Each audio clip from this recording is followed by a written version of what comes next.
या बातमीपत्राचे प्रमुख प्रायोजक प्लॅटिनम मॉल इंद्रधनु सोलापूर. सोलापुरातील सर्वात प्रतिष्ठित इंद्रधनु सोसायटीचा नवीन भव्य कमर्शियल प्रोजेक्ट आता रेल्वे स्टेशनच्या अगदी शेजारी शहराच्या मध्यवर्ती ठिकाणी.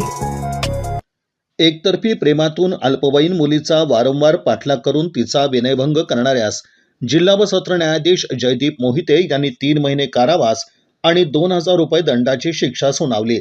आसिफ मलंग मुजावर, राहणार शास्त्रीनगर, असं शिक्षा झालेल्याचं नाव आहे. याबाबत पीडितेच्या फिर्यादीवरून वसंग पोलीस ठाण्यात गुन्हा दाखल करण्यात आलेला होता.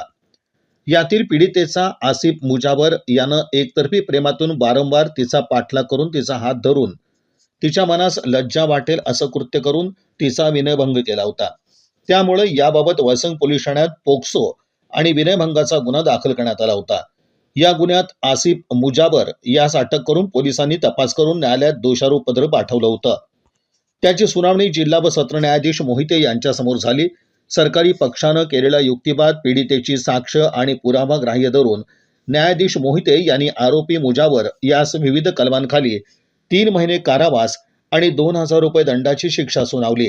या प्रकरणी सरकारच्या वतीनं ॲडव्होकेट शीतल डोके, ॲडव्होकेट कविता बागल यांनी तर आरोपीच्या वतीनं ॲडव्होकेट कदेर आवटी यांनी काम पाहिलं. कोर्ट पैरवी म्हणून पोलीस शिपाई कोळी यांनी काम पाहिलं.